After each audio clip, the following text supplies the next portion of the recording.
प्रातर्जनियम के प्रथम सर्ग के अंतिम श्लोक तक आज हम पहुंच गए हैं। 45 श्लोक हमने पढ़ लिए हैं और प्रथम सर्ग में कुल 46 श्लोक हैं और आज हम उसका अध्ययन करेंगे। विधि समय नियोगात दीप्ति संगार जिह्मं शिथिल वसुमगाधे मग्नमापत पयोधौ रिपुतिमिर मुदस्यो दीयमानं दिनादौ दिन कृतमेव लक्ष्मीस्त्वां समभ्येतु भूयः। इसका अन्वय है विधि समय नियोगात अगाधे आपत पयोधौ मग्नम दीप्ति संहार जिह्मं शिथिल वसु रिपुतिमिरन उदस्य उदीयमानं त्वादिनादौ दिन कृतं लक्ष्मी भूयः समभ्येतु।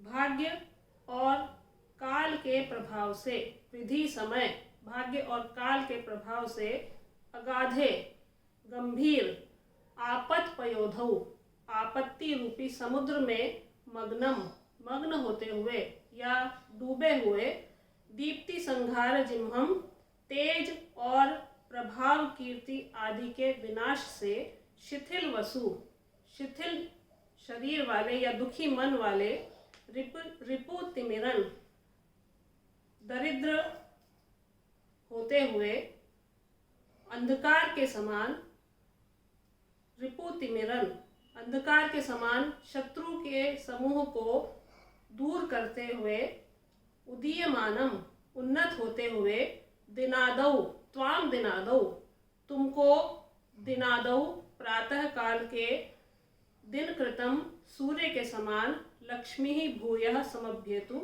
राज्य लक्ष्मी पुनः प्राप्त हो। सूर्य के समान राज्य लक्ष्मी आपको पुनः प्राप्त हो। आप शत्रु का प्रतिकार करें, आपको सफलता अवश्य मिलेगी।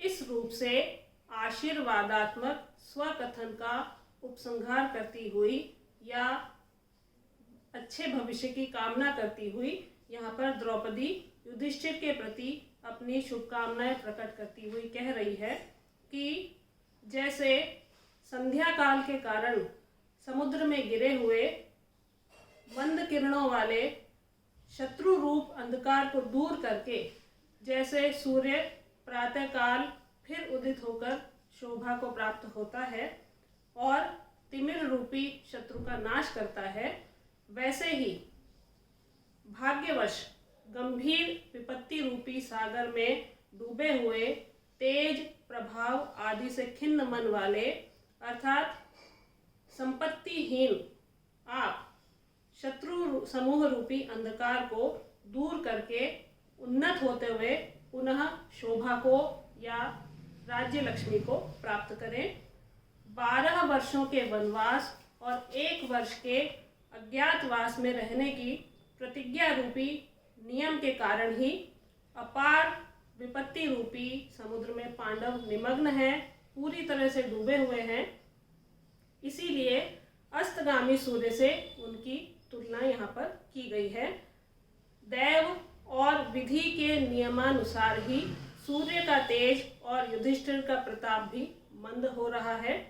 उसी नियम के अनुसार सूर्य उदयाचल की ओर पुनः आरूढ़ होकर जैसे तिमिर का नाश करके पुनः शोभा को प्राप्त होता है, वैसे ही युधिष्ठिर भी पुनः अपने पराक्रम से शत्रु रूपी तिमिर को नष्ट करके राज्य लक्ष्मी को प्राप्त करे या पुनः शोभा को प्राप्त करे।